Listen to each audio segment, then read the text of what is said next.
Oh man, it's been a while. It has. Welcome to the pre-show. Yes, welcome to the pre-show. Welcome to the 2022-23 season. I always feel that September is more of a new year than January. It feels more of a new beginning. It's been years since I've been in school, but I don't know. What do you think about September? September is a very busy time. September is back at the podcast. September is back to school. Yeah. Not necessarily for my kids, but for my wife. Uh-huh. Oh yeah, that's right. September is the start of the fall. Yeah. How's that? Or autumn. Yeah. Autumn. Yeah, no, you're right. I was going to ask you what shows have you seen this summer, and so I'm going through my calendar to see if I could. This summer we saw The Beaches at History. How was that show? I was out of town. It was an amazing show. It was an amazing show, and nice. And History is an unbelievable venue. That was your first time? Okay. No, I think USS was our first time. My first time. Okay. Not ours. Yeah. My first time. Yeah. Yeah, the venue, you can tell the venue was created by a musician. Talk to me about that. Why do you feel that? Because I don't know if there's a bad sight line in the place. Sure. Well, it's small enough to not have a bad sight line, right? Yeah, but I think it's the way it's. But you also, I mean, that seems like almost like a full size stage in a smaller ish room. Sure. It's not like small stage at the front, big back. It's like big stage and around the big stage. So there's not really a bad sight line. Like you could stay on side stage and still see everything. The sound is amazing. Yes. The sound is crystal clear. The sound's not too loud. Like both shows that I went to, it wasn't overly loud, which is nice. Okay, that's good. As my tinnitus rings in my ear right now. Yeah. Yeah. So history's been my biggest surprise, I'd say. Yeah, we went to see July Talk there. Yeah. And we stayed like at the back of the room only because we were still concerned about COVID. Right. Which was different than going to the Pearl Jam show last week when nobody was concerned about COVID. COVID is gone, apparently. Yes. Tell that to my brother who's just getting over his first bout. I know somebody that just got it the other day, and for their first time too. And no, but COVID's gone. Just ask Doug Ford. COVID's gone. Yeah. No. We don't have to worry about numbers anymore. We don't have to worry about safety. You can go back to work after 2 days, which is awesome. Yeah, for sure. Sure. That's great. But excellent. So you had a great concert. I had a great concert. I feel like we didn't go to too many shows. I mean, I saw some live music in Europe, just on the streets and, but saw a great like rock orchestra in Florence. That was a lot of fun. Cool. Just in one of the main squares, walking home one evening, and whoop. That sounds like a song I know. And it was just fantastic. Neat. Yeah. That's great. Looking forward to more new music and some amazing guests. Got some great guests coming up this year, which is awesome. For this season. And we'll talk with Alan. Alan's going to be here in a few minutes. Alan Cross, ongoing history of new music. Your thoughts very quickly on Arcade Fire's lead singer. His response reminded me of another musician, John Ghomeshi. Huh. His response was, but the allegations are very different. It's the response. Sure. That was similar. Yeah.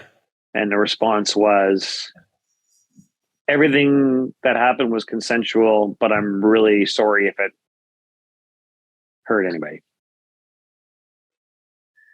Generally, that's generally what was said. I'm generalizing. I am paraphrasing extremely. Yes.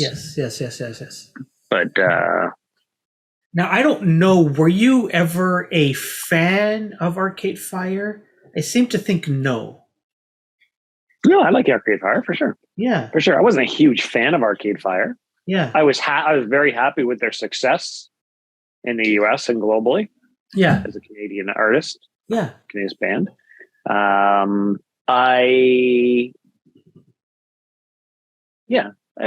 mean, I wouldn't say I was a huge fan, but I did like their music for sure.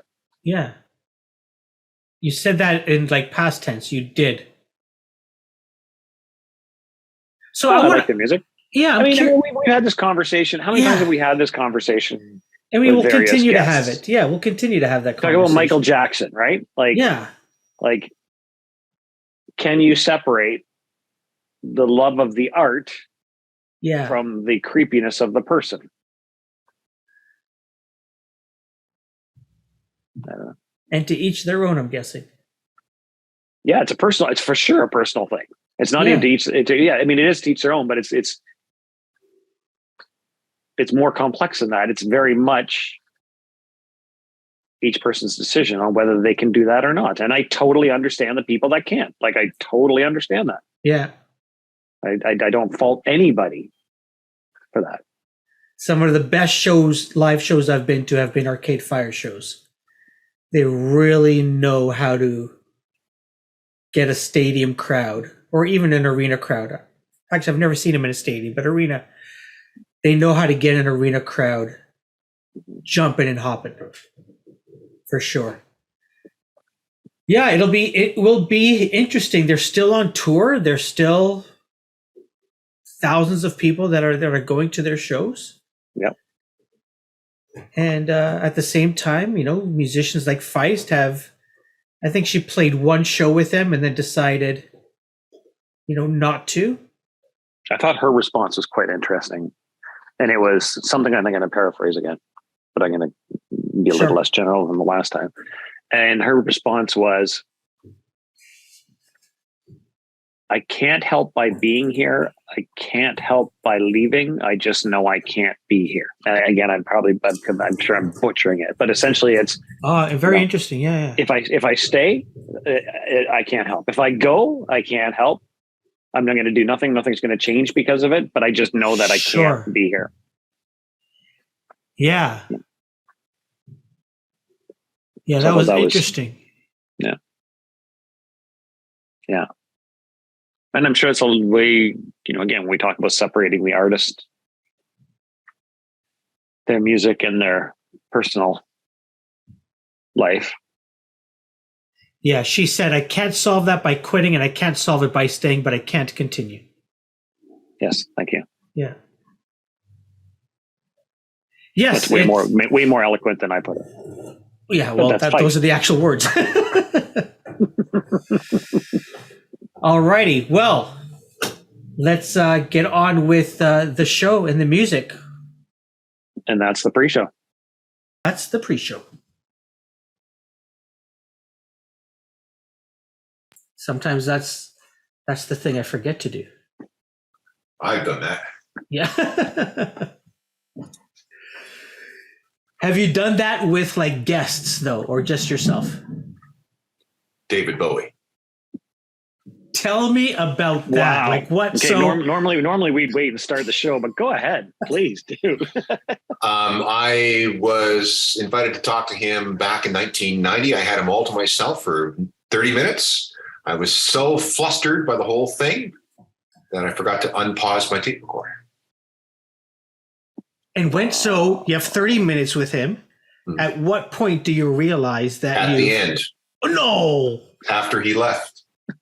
Oh my God. And then I met him later and I explained what happened. This was years later. And he put his hand on my shoulder and he looked me in the eye and said, well, that was stupid of you, wasn't it?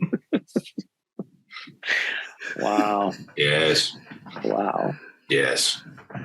Well, sometimes it's good to just have those conversations that it's just, it was shared just between the two of you. Yeah.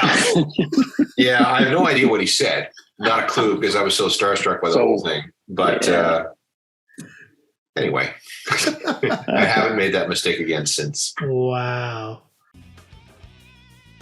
Hi, the following podcast is brought to you by Radical Road Brewery, the best craft beer in the heart of Leslieville. Find them at 1177 Queen Street East. That's Radical Road Brewery. Hi, I'm Alan Cross from the Ongoing History of New Music, and you are listening to Welcome to the Music.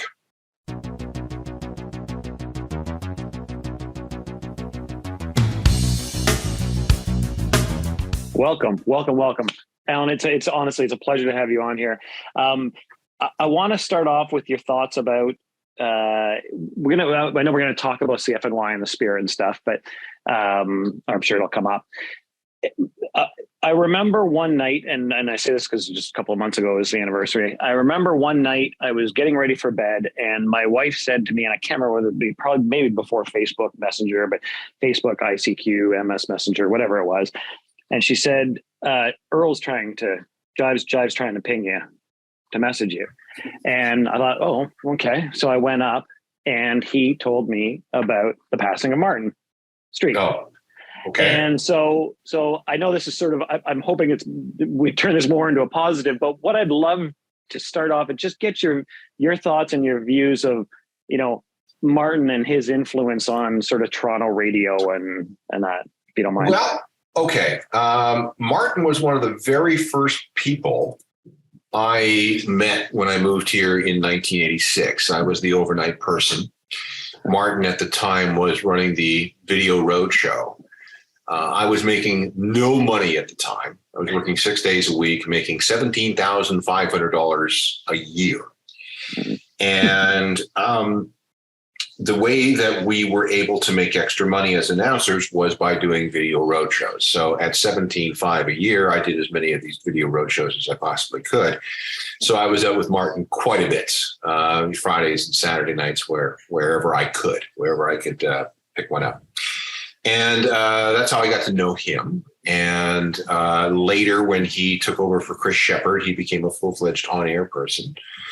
And then after that, I ended up becoming his boss when I was promoted to program director of The Edge in 2004.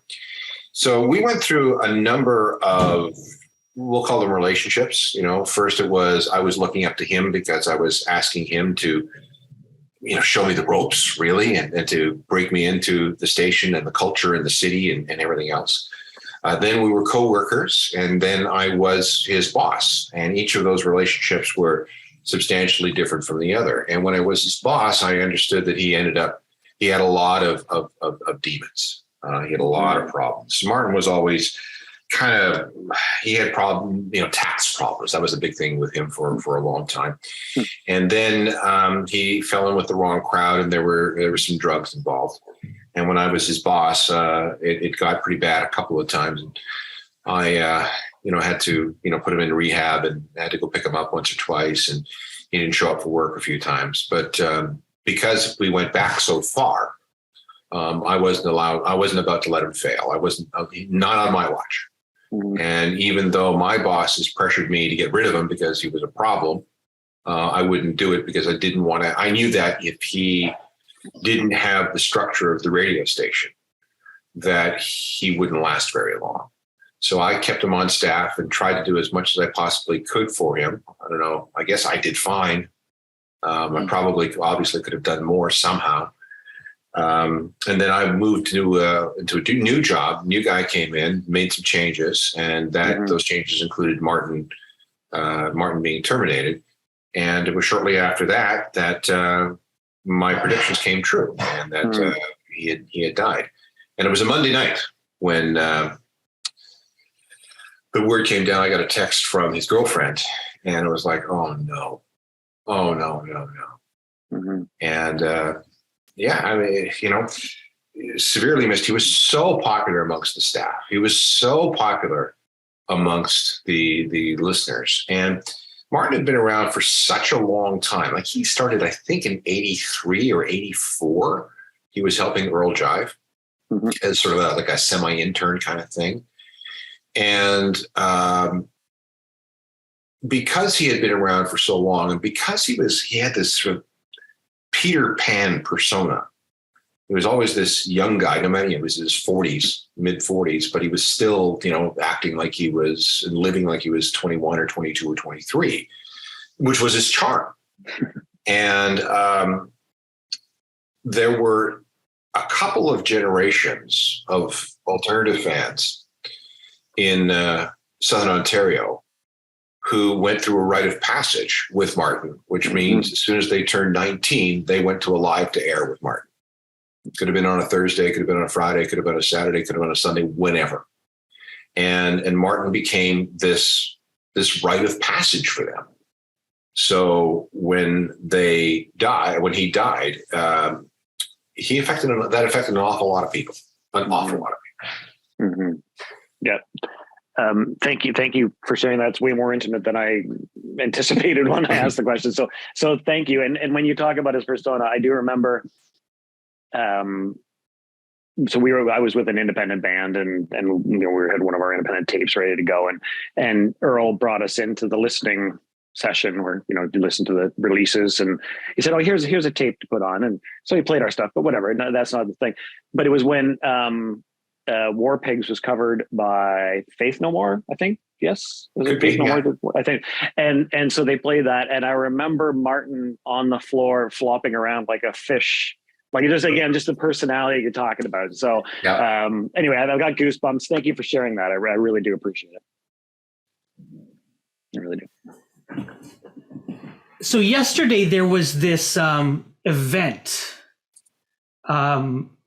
Chronicling the Toronto Rock and Roll Revival of '69.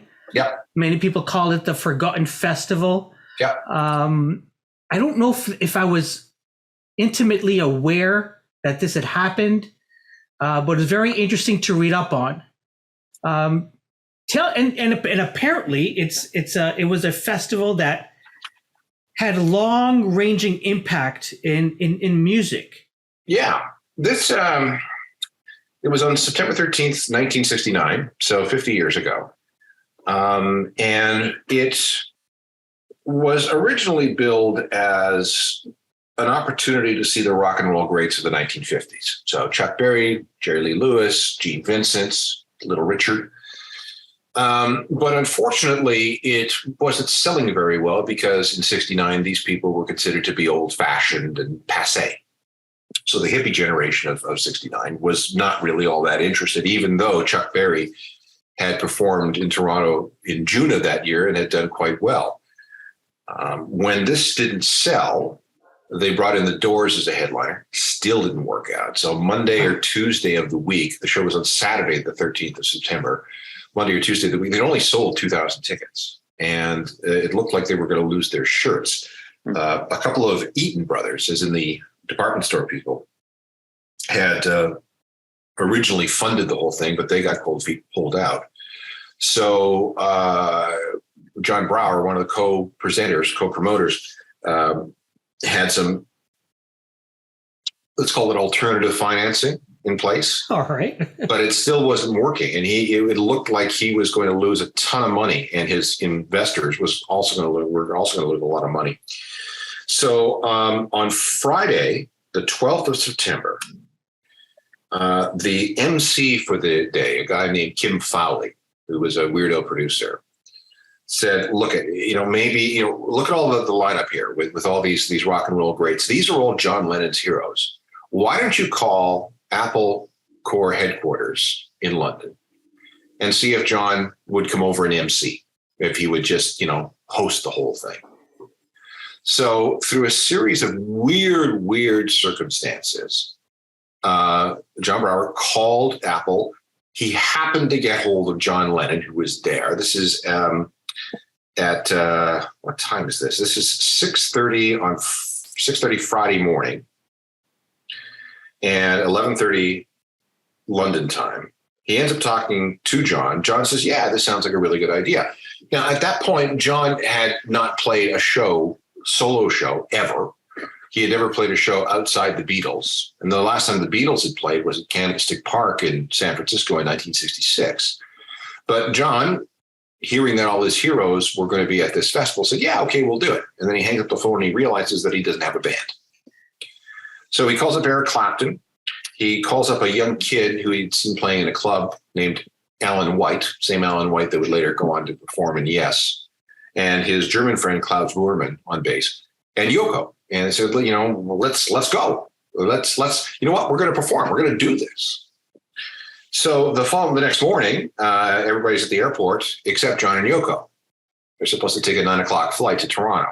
This is the day of the show. And they call them and they're still in bed. No, we're not going to go. Send them flowers and say, love, John and Yoko. Well, Eric Clapton, who was already at the airport, was livid, and he screamed at John, said, you promised that you were going to do this. So John is guilted to get out of bed. They rebook the flight for 3:15 that afternoon. They fly over. The four of them are in the very back row of the British Airways 707, rehearsing some songs amidst the rest of the passengers and with the roar of the jet engines. They land in Toronto. They end up at Varsity Stadium. John is absolutely almost paralyzed with stage fright. He's eventually persuaded to go on, and it turns out okay. It turns out just fine. So he goes back and has a meeting with the rest of the Beatles, a regular band meeting. They had just finished up Abbey Road. They still had a few more things to do with the Let It Be album.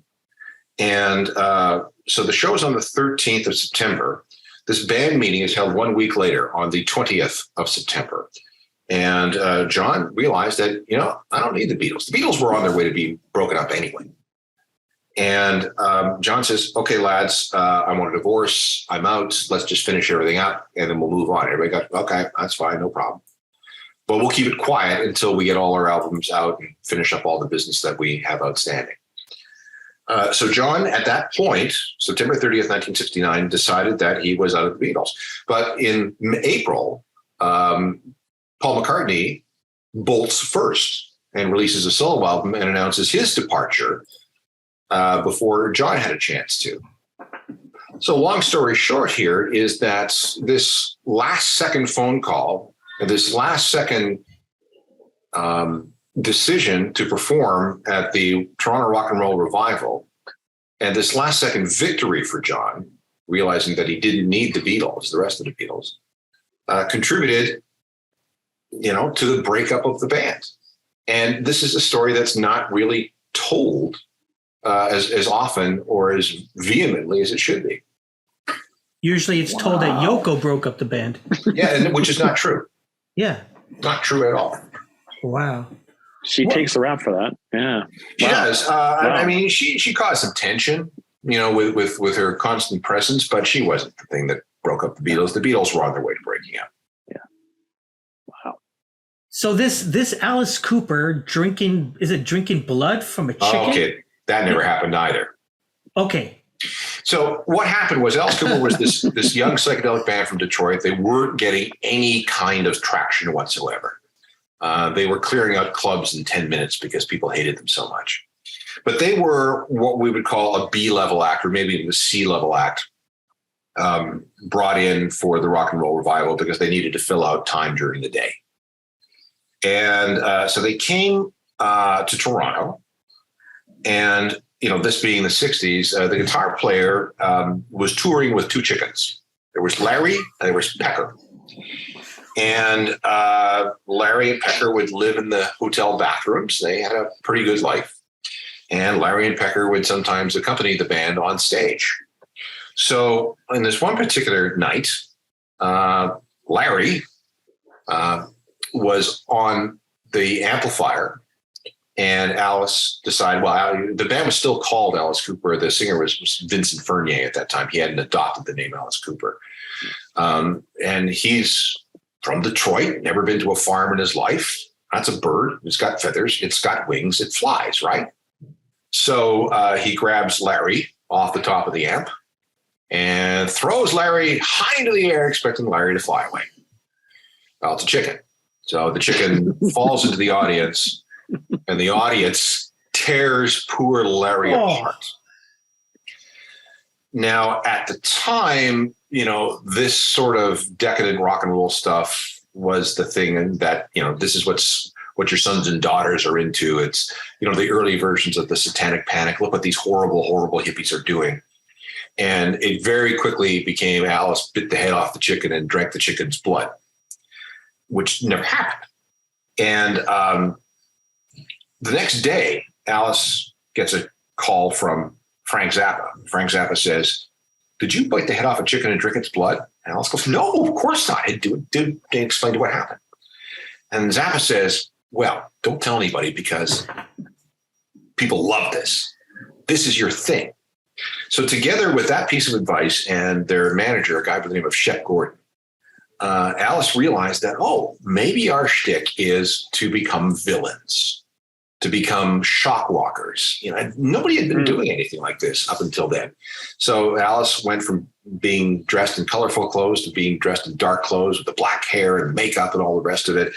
And that chicken incident essentially launched the Alice Cooper that became so important, so influential in the 1970s. Did he ever fess up and deny that this never happened? Or yes, all the time. Oh, all the time. Okay. Oh yeah, no, it never ever happened. We have film evidence of what happened. Oh wow. Oh yeah, no, there was a guy in the crowd, a 16-year-old guy named Doug Clement, who had his dad's 8mm camera, and he just happened to film when Alice threw the chicken in the air, and you can see what happens. And you can see the chicken falls into the audience, and oh dear.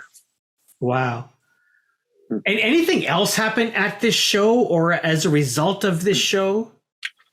Well, there's another story that goes like this. John Lennon, like I mentioned, had terrible, terrible stage fright. And he was throwing up. He was also probably jonesing a little bit because he didn't have his dealer and he was a little light on the heroin. But he was really, really, really scared. And he was afraid of two things. First of all, he was afraid of falling flat on his face in front of his heroes. And secondly, he was afraid of falling flat on his face in front of all these people because he was a Beatle. He was John Lennon. So Kim Fowley, the MC, decided for some reason that he made a request of the crowd. He says, "Listen, we want to make this a wonderful, peaceful welcome for John." So back then, everybody smoked. And he said, "Take your lighters out and put your lighters in the air like this is like we light up the stadium with candles." So the lights were out, everybody put their lighters in the air, and it was an absolutely astounding view. These little flames, 22,000 people holding up lighters. And it was enough to bring John out, and that's how they started their set. Huh. This also is the start, we think, of the tradition of holding up lighters or now cell phones at concerts. It started in Toronto on September 13th, 1969. Wow. That's, I had as you're telling the story, I'm going, okay, so I see where you're going with this. That's fascinating. In fact, it actually sort of is a question I'd love to ask you in terms of, we've gone to the cell phones and holding that up for the light now. I'd love to, because I've had conversations with Chuck D from the Salads and I'm Mother Earth and a bunch of other buds, Mike Turner from Our Lady Peace and that about this. I'd love to get your view on the thoughts of cell phones and at concerts and people capturing it and taking photos versus being in the moment, because there's such polarizing views on that. Right. So there's two ways of looking at it. First of all, people want to have their communication devices with them wherever they go. The problem is that people, for some reason, believe that they need to capture and document everything on their phones for just in case. And I can't believe that a lot of these people go back and watch these videos, on a small screen with bad sound, but they do it anyway because I don't know if it's peer pressure, it's a meme. I'm not entirely sure. Then we have people like Jack White who have this bag. It's called a Yonder bag, and you walk into the show, you are given this bag which locks your phone inside. So you can't touch it until you unlock it on your way out. And this forces people to pay attention to what's going on with the show. And I kind of like that too, because for the first bit, it's like, oh my God, what am I going to occupy myself with if I don't have my phone? But as soon as the music starts, you go, oh, okay, well, I'll watch the show. Gee, what a novel idea. And you find yourself sliding into the moment and enjoying the rock and roll show and enjoying the music and enjoying the people around you. Mm-hmm. And I went to see Jack White this past summer, and I tell you, I liked it. I liked the fact that there weren't all these knobs who were holding up their phones expecting to, I don't know what they were expecting to. It was just nice to see everybody doing what we used to do back in the old days before you were allowed to bring a phone into a show. Just enjoy and sit back and listen to music. But by the way, how was the Big Sugar? I wasn't at that show, but how was the Big Sugar cover? I hear it went off smashingly at the Toronto show. It was an astounding show. It went extraordinarily well. It's Jack White. Jack knows what he's doing. He's got a crack band, and he took a few liberties with some melodies. So a couple of lines had to go by before you realized what song he was singing. But it was good. Excellent. Yeah, to watch him play, I saw him a few years ago at Budweiser. It's like you're just watching a master. Yeah, you really are. Yeah, it's phenomenal.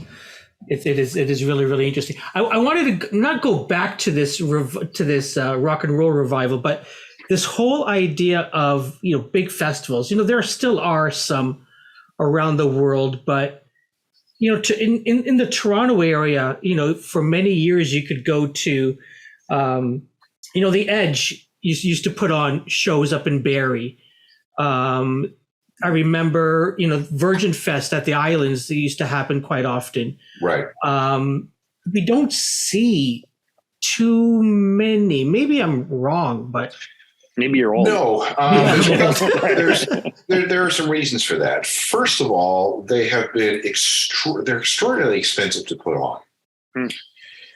Second, the people that are involved in these things want to be paid in American dollars. There's a problem. Third, it's very hard to do the routing to get enough big acts across the border or into one place during the height of the festival music season or the music festival season. And with so many festivals happening across the US and so many festivals happening across England and so many festivals happening across Europe, it is extraordinarily difficult to book enough big acts during the 8 weeks that we really have of summer in Canada, because it's the logistics are tough. Believe me. I mean, I was involved in booking Edgefest for a number of years. You have no idea how frustrating it was. As hard as we tried and as much as we wished, the logistics of the touring business just made it impossible. Interesting.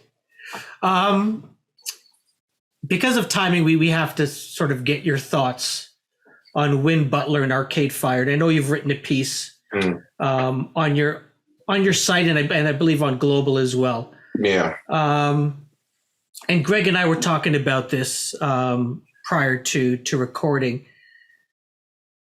Every time we record this podcast, I throw on a music shirt. And as I was going through my shirts, there was an Arcade Fire Everything Now t-shirt. And I go, oh boy. And I'm like, do I wear that shirt? Is it okay to wear that shirt? Is it okay to listen to the music? Like, and Gregg always says, we always have this conversation. Can you remove the person from the art? That is something that we've been talking about for quite some time. Forever. The first time it really showed up was with Michael Jackson. Yeah. Which is what we talked about. And there was this big debate. Does Michael Jackson get canceled, or do we separate the art from the artist? Mm-hmm. And ultimately, this becomes a personal decision. If you can do that, well, go ahead.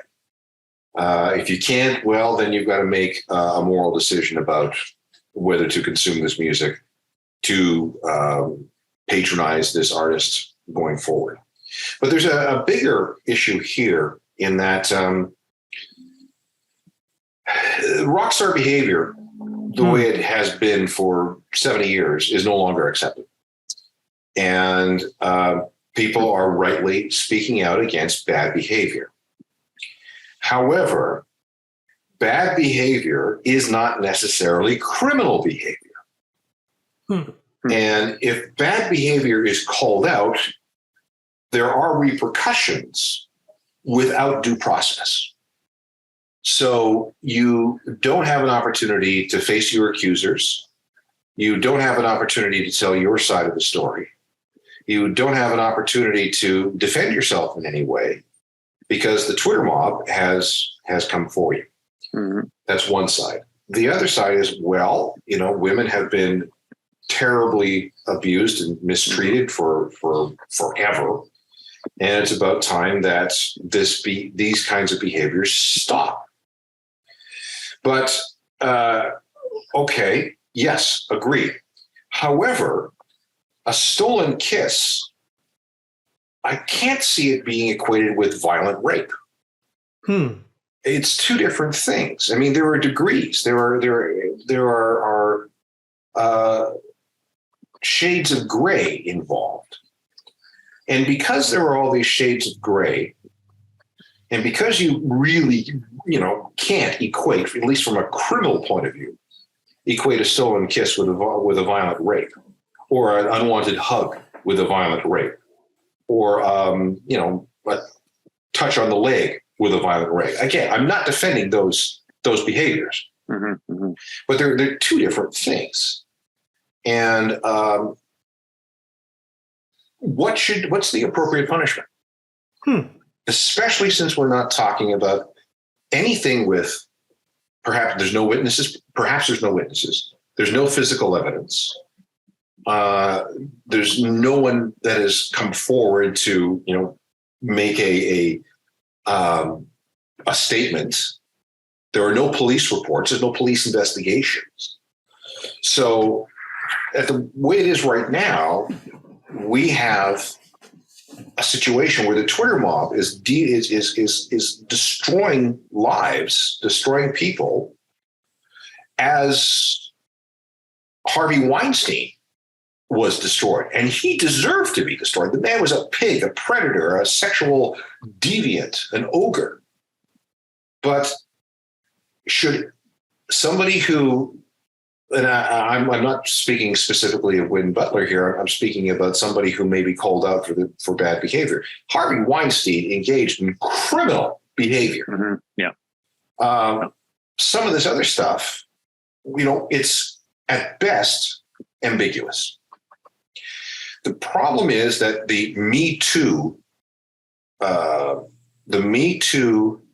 movement has everybody believing that all women should be believed, all survivors should be believed.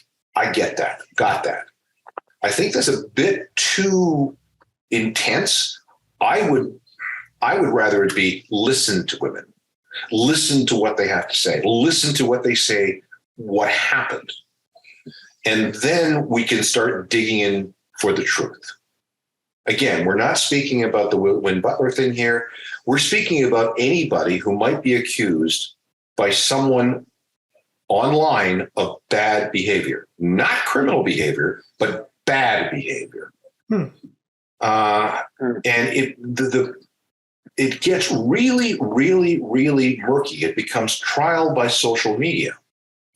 Now, there are some cases where these sorts of things turn out to be true. Sure. Jacob Hobegard from Headley, for example. That's how this started. It escalated, and he was charged, and there you go. Okay, fine.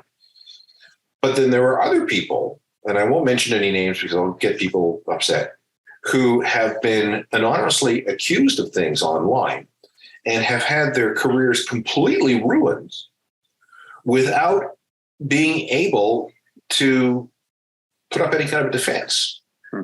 But they're the extreme people say, hey, gotta believe the woman, so she must be right. And you know what? She may have been right, but we don't know because nothing, there again, no evidence, no police report, no video, none of those things. So it becomes a he said, she said situation. And the societal pressure is to side with the woman all the time. And I understand why. And I, in many cases, that's the right side. But then there are situations where you're kind of left wondering what really happened. Yeah. And you're right. And again, Karim and I have argued about this, not argued, but had a discussion about this many times. Like Twitter has become this cesspool. It's become well, that's what I call it. He thinks it's great, but I no. And, well, the mob can come after you. It really can, and when it does, it's ugly. Yeah. So let's just one last thing I want to say. What is with the Win Butler thing? Mm-hmm. He says that these relationships were consensual. He understands now that he hurt people. He's apologized multiple times. He's come clean about, what he says he did and what he says he thought. So here's my question.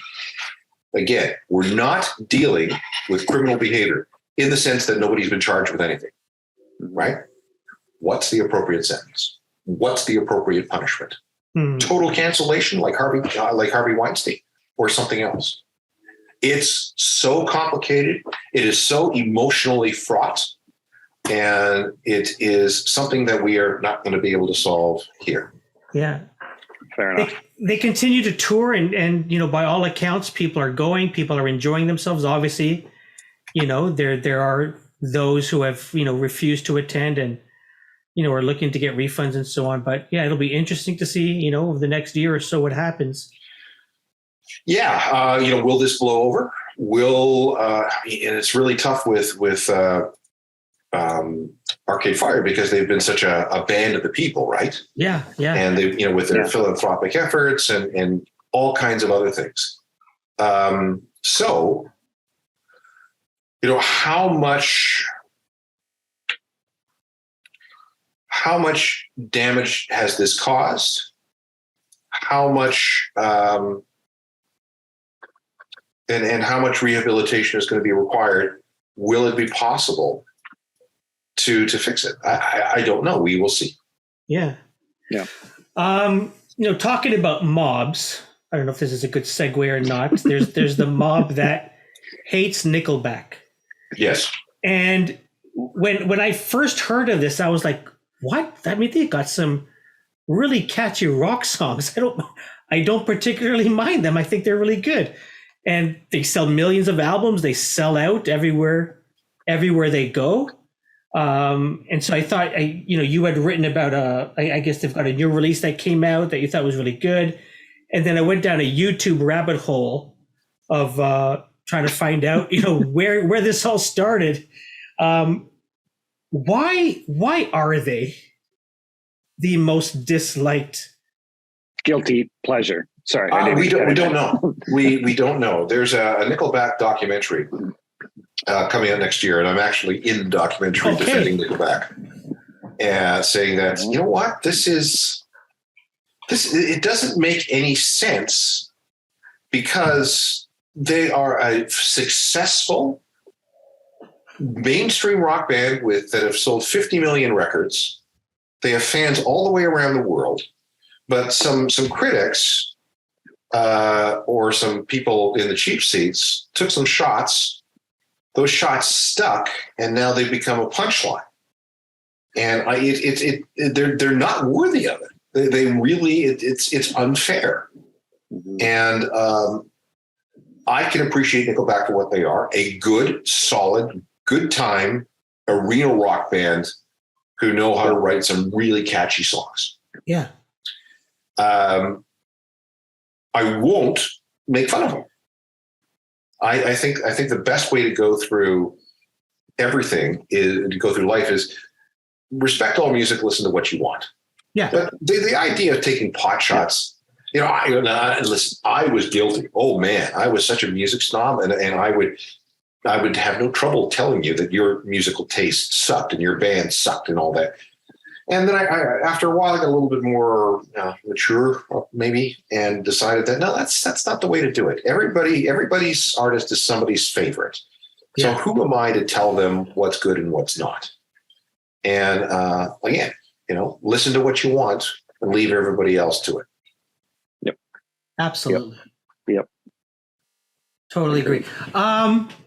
I'm recognizing we are at 40 minutes past. I'm not sure how much more time, Alan, we could have of yours. But we will continue to go until you give us a signal. Okay. Fair enough. Okay, awesome. As you were talking, this sort of, popped into my head. I was downtown this weekend. TIFF is going on. Myself, as along with thousands of other teens, screamed when Harry Styles came out and waved. Yeah. I don't know. I'm totally digging his music. And a lot of people have been talking about Harry's music. A lot of people are using, David Bowie to sort of help define who Harry Styles is. What are your thoughts on Harry? Well, it's interesting. I see the Bowie comparison, although he's got a long way to go to yes. be David Bowie. But understand that music, popular music is of the moment. And there are many Harry Styles fans who have no idea of anything that came before. Yeah. So it is all new to them. And this is all really exciting. Remember that youth is always the driver of popular culture, especially music. And it's just a matter of taste, I suppose, or it's a matter of what you know. If Harry Styles is brand new to you and what he's doing has never been seen before as far as you're concerned, well, then fine. And remember, too, that he has a tremendous PR team behind him, and they are going to do everything they possibly can to blow him up because there's a lot of money to be made. Yeah. But this album is like, and again, I can't believe the amount of times I'm listening to Harry Styles over the last few months. This album is an amazing pop album. Like, it is catchy. It's the hooks. It's crossing over as well. It seems to be like, the fact that indie and even The Edge or CFNY are playing it. Like, it's, yeah. I don't know. I don't know how well it's doing for that. Sorry. Yeah. When it comes to something like this, there's also one of image of the artist. Does the artist's image jive line up with the image of the radio station or the other artists that are being played on the radio station? And, there was discussion about, playing Harry Styles, but it didn't work. It just didn't feel right for him to be, and that was from a dispassionate point of view. It just didn't feel right to have him on the same station as Pearl Jam. Fair enough. Fair enough. I don't know how to ask this question other than just to blurt it out and ask it. When does radio play its final song? Like, when is it finally going to die, or is it not? It's not. No, it won't, and I'll tell you why. Sure. Is because radio continues to be very popular, very powerful, very profitable. The issue is that it has much more competition than it's ever had before. But at the same time, the radio industry is very, very, very good at creating audio entertainment. which is maybe radio needs to be redefined. It's not AM or FM. It is audio entertainment. Okay. So what the current radio industry has to do is evolve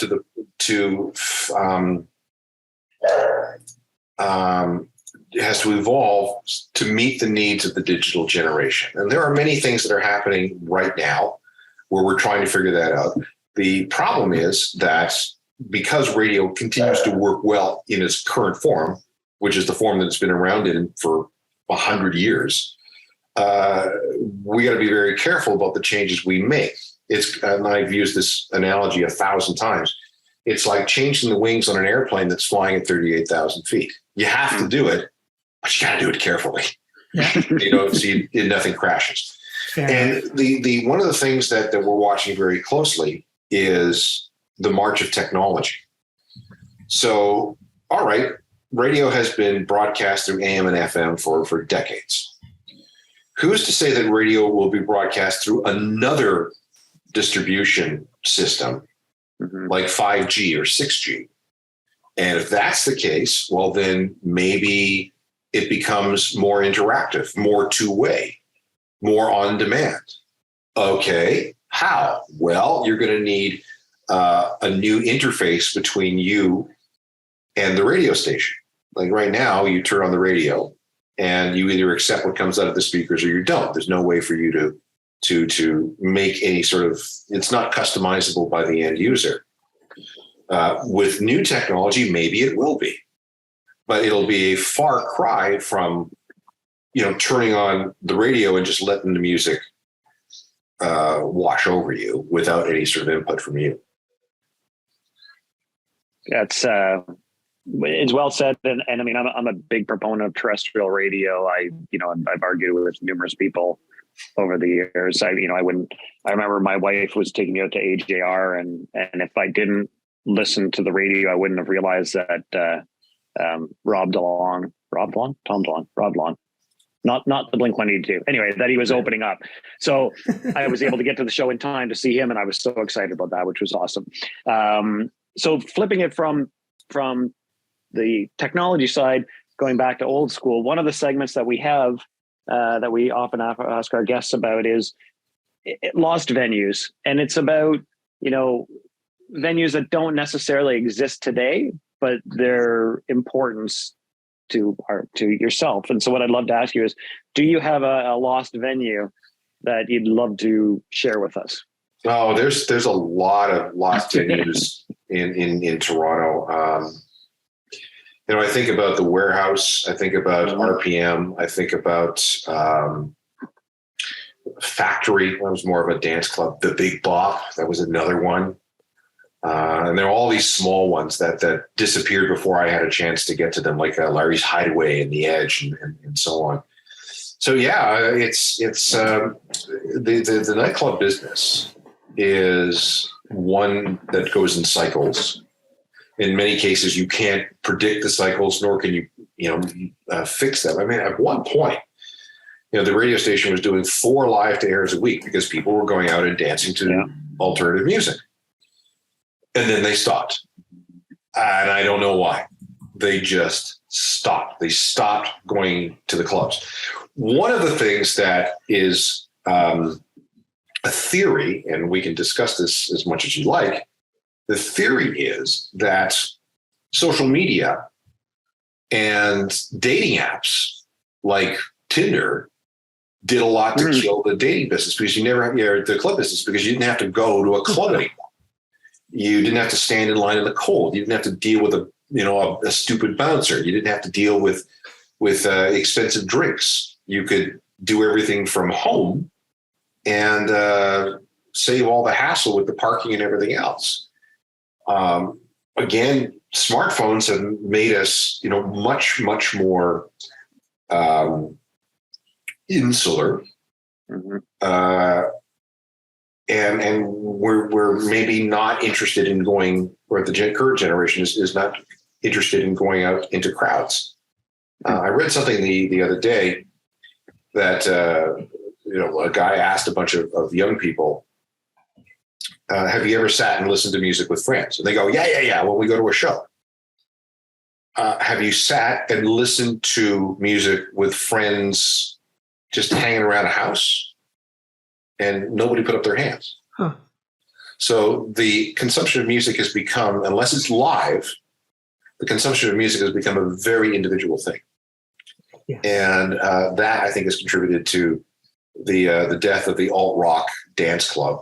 I mean, there are still dance clubs, hip hop and pop and EDM and all that sort of stuff. That sort of stuff, the live for many of these things, the communal aspect of dancing together with strangers is an important part of the culture. Mm-hmm. It wasn't as important to the culture of alt rock. Interesting. I think this will be our last question, Alan.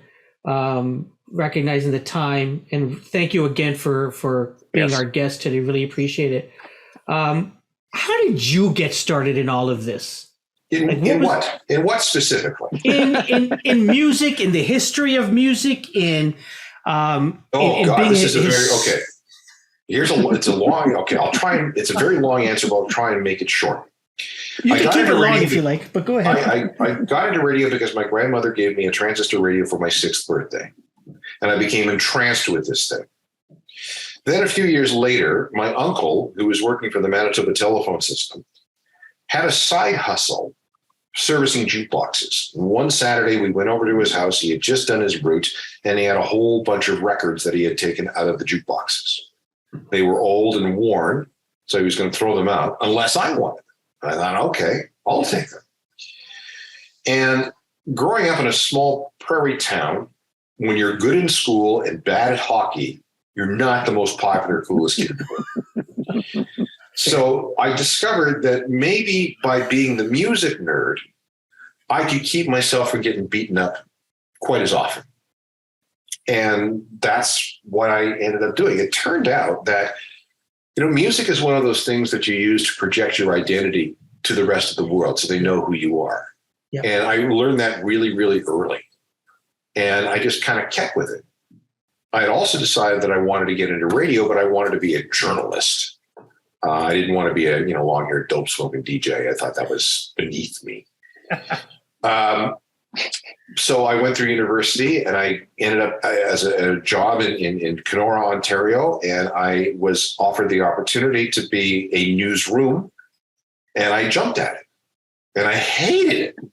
It's 23 days. I absolutely hated it. Fortunately, I was rescued by another job offer at a radio station called KX96 in Brandon, Manitoba, a station that was far, far cooler than a city of 35,000 people had a right to have. And I was back to being on FM. I was back to playing records and talking about them. And I worked there for a while, then I moved to Winnipeg for a while, then I ended up in Toronto. And the music nerd thing really took off in 1992, late 92, when we had new management at the radio station. And they decided that instead of flipping the station to country, we were going to stick with the alternative format, except that we're going to do it right. We're not going to be holy, this holier than thou, cooler than thou. We would need a radio program that would put all this music into context. So they looked around and they found exactly one person on staff with a history degree, which was me. And they said, "You're going to do it." And the show is going to be called The Ongoing History of New Music. Wow. And I said, "No, I don't want to do it. And that's a stupid thing for a radio show." And they said, "Okay, that's fine. Here's your package. Best of luck in your future endeavors." What? Oh, okay. If you put it that way. So I accepted the assignment, and it is, let's just say it was really, really, really, really hard at the beginning because this is pre-internet. This was still quite early in alternative music history. There were no books. All I had was press releases and some newspaper clippings and whatever else I could cobble together. And I started from there. But I had decided that I had just gotten married. I had just built a house. I didn't have a lot of portable skills. So I had to make lemonade out of these lemons. And that's, I guess, what I've done, because had it not been for this opportunity that was presented to me, we wouldn't be talking right now. We honestly wouldn't. And I got lucky in terms of timing. I got lucky in terms of demographics. I got lucky in terms of musical cycles. I got lucky in terms of technology. I got lucky in terms of the radio industry. And I could have never, ever, ever in a billion years predicted that I'd be doing these many years later. Well, Alan, I have to say, so I have 4 20-somethings. We're Brady Bunch 2 and 2. And I just want to say on behalf of them, my wife, Kelly, and myself, who we actually do, when we get together, we do sit down and put on music, and like everybody shares what they're listening to. And we love to do that as a family. We go to a lot of live shows together. And we download, when we're driving to Killington, we download episodes of the ongoing history, and we'll all listen to them together for hours. So I just want to say on behalf, I got goosebumps again, on behalf of my family, thank you for doing what you were, as your opportunity to do, as our family loves it. So thank you. Well, thank you. And it's interesting that the people that put me through that hell back in 1992 and early 1993, they're either out of the business or dead. So Wow. I win. You win. There you go. Alan Cross has been our guest. Thank you so much. Yes, thank you. His website, a journalofmusicalthings.com, and his podcast, his show, his project that he's still working on, The Ongoing History of New Music. You can find that on the radio, and you can also find it in your favorite podcast player. Thank you so much, Alan, for this. We really appreciate it. Thank you. You're very welcome. Thanks for the interest. Take care. See ya.